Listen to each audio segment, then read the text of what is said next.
So I'm David Rowe. I'm Emeritus Professor of Cultural Research here at the Institute.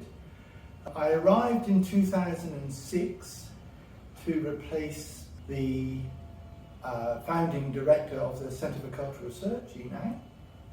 I did that for a 3-year period between 2006 and 2009. Then I returned to the ranks, so to speak, and of course ICS came into being in 2012. Well, personally, I mean, it's been obviously a really important 10 years, and it took me from, as I say, being a research professor, having been a research director, which I was of a research unit in my previous university at Newcastle. I then, was involved heavily in research and high degree research supervision for that extended period, and then I transitioned to my current emeritus status. So the 10 years of ICS has been very important in the sense that my career kind of peaked, I think, when I was at ICS, and then enabled me to transition, not exactly seamlessly, but quite well into my current life as an emeritus professor, in which I'm still very much a kind of working academic. So that's on a personal basis, and I think in research terms, I would say that the Australian Cultural Fields project was my personal highlight. I mean, I've run my own ARCs on my own and been sole chief investigator and all that, but that great big, that sprawling, huge collaborative project with all its outputs, all its interactions, and it's still kind of going. All the books that came out of it, the quiz on the ABC, the media appearances, it's reaching, still out into the international sphere.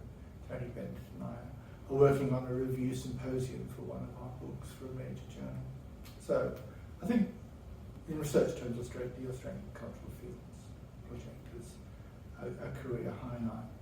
In terms of ICS, I think that taking the long view, when I came in 2006 to the Centre for Cultural Research, its predecessor, we were a smallish operation. Big by Australian standards, but smallish. Enang and her colleagues had kind of set up various precursor bodies, and then the Centre for Cultural Research was formed in the early part of the 21st century. And then ICS was the next stage. One of the things I know about universities is that, and I've seen it happen, is that research units, centres and institutes and so on, they come and go. They're fashionable for a moment, and people jump on the bandwagon.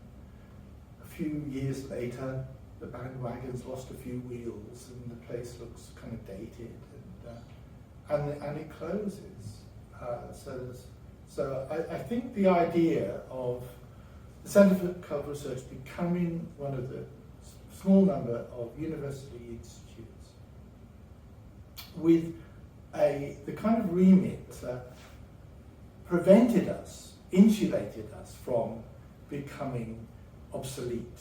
Culture and Society, in a famous book by founding cultural researcher Raymond Williams, and it's broad. It's in a sense it's everything, but it's not everything and nothing, because what we did is we took the broad remit, which is necessary, I think, for longevity, and then within the broad unit we've had research programs, themes, whatever you want to call them, that come and gone as needed, as there's been an intellectual shift, or as when the composition of the institute has changed. There's been generational change, and I think that's been really important for me to see the centre become an institute, to see it grow and diversify and persist. All that for me has been really heartening, And it's, I say, it is unusual certainly in our world of humanities and social sciences to have a big and ongoing and diversifying centre or institute of different groupings of researchers, and they might cooperate on this, but other people on that, do their own work at another time. Well, I think the important thing is, and I'm sure other people have spoken about this, the generational change. That one of the problems also for research institutes is the crisis of succession.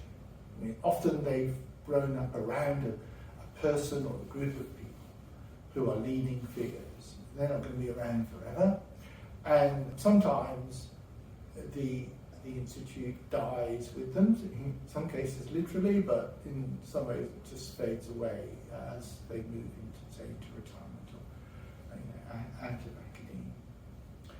I think that the way I see the next 10 years is that ICS is very firmly established.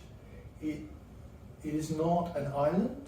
It is closely connected with schools within the university, but has enormous networks all around from Greater Western Sydney, the globe.